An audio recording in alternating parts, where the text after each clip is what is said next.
হাঁটতে হাঁটতে চলে এলাম লাল শাক বাগানে। আমরা যে লাল শাক খেয়ে থাকি, লাল শাক অনেকের প্রিয়, আমার বিশেষ করে অনেক প্রিয়। সেই লাল শাক অনেক উপকারী আমরা জানি।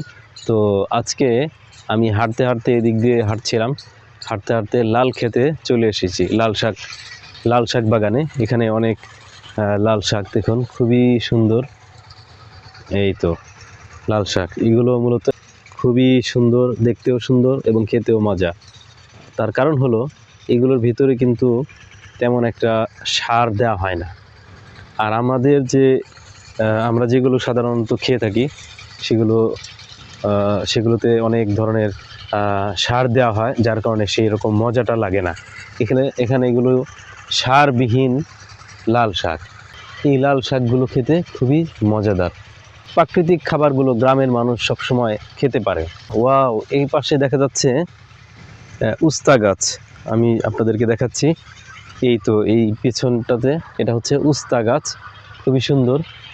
আমি এই প্রথম সম্ভবত দেখছি, না এর আগেও দেখেছিলাম, কিন্তু এত সুন্দর কখনো এইভাবে এই জাংলা দিয়ে তৈরি করেছে এরকম দেখার সুযোগ হয়নি। এই তো একটা উস্তা হয়েছে, আরও ভিতরে সুন্দর উস্তা ধরেছে, অনেকগুলো উস্তা। এই যদি আমি আপনাদেরকে দেখাই, খুবই সুন্দর, এমন একটা সুন্দর দৃশ্য। গ্রামের মানুষ সবসময় প্রাকৃতিক খাবার গ্রহণ করে থাকে, যার ফলে গ্রামের মানুষের রোগ বালা খুব কম হয়ে থাকে। এই পাশে আছে পুঁই শাক। ওয়াও, কি সুন্দর, দেখুন পুঁই শাক। এটা হচ্ছে পুঁই শাকের বাগান। সবুজ তরকারি, সবুজ শাক, পুঁই শাক, এটা এক ধরনের শাক। আর এই যে হচ্ছে পুঁই শাক, পাতাগুলো কত মলিন, মসৃণ, সুন্দর, যে কেউ দেখে মুগ্ধ হবে। এই দৃশ্যগুলো আসলে প্রত্যেকটা মানুষকেই হৃদয় কাড়বে নিশ্চয়ই। ওই পাশে লাল শাক, এই পাশে সবুজ পুঁই শাক, আবার ওখানে উস্তা গাছ, ওই দূরে ধান ক্ষেত,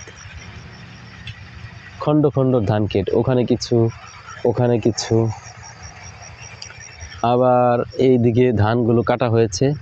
এই যে এগুলো মূলত ধান ছিল, গাছ ছিল, কেটে কৃষক ভাইয়েরা সারি সারি করে সুন্দর করে গুছিয়ে রেখেছে। এরপর এগুলো তারা মাথায় করে বাড়িতে নিয়ে যাবে। মাথায় বা এদিকে ভ্যান পাওয়া যায়, ভ্যান দিয়ে রাস্তা দিয়ে তারা বাড়িতে নিয়ে যায়, সারি সারি দীর্ঘ পথ পর্যন্ত। খুব সুন্দর তাল গাছগুলো দাঁড়িয়ে আছে মাথা উঁচু করে চমৎকারভাবে। ওই তো পাখিগুলো উড়ে যাচ্ছে, খুব মনোমুগ্ধকর দৃশ্য। এখন গ্রামে চলছে শীতকাল।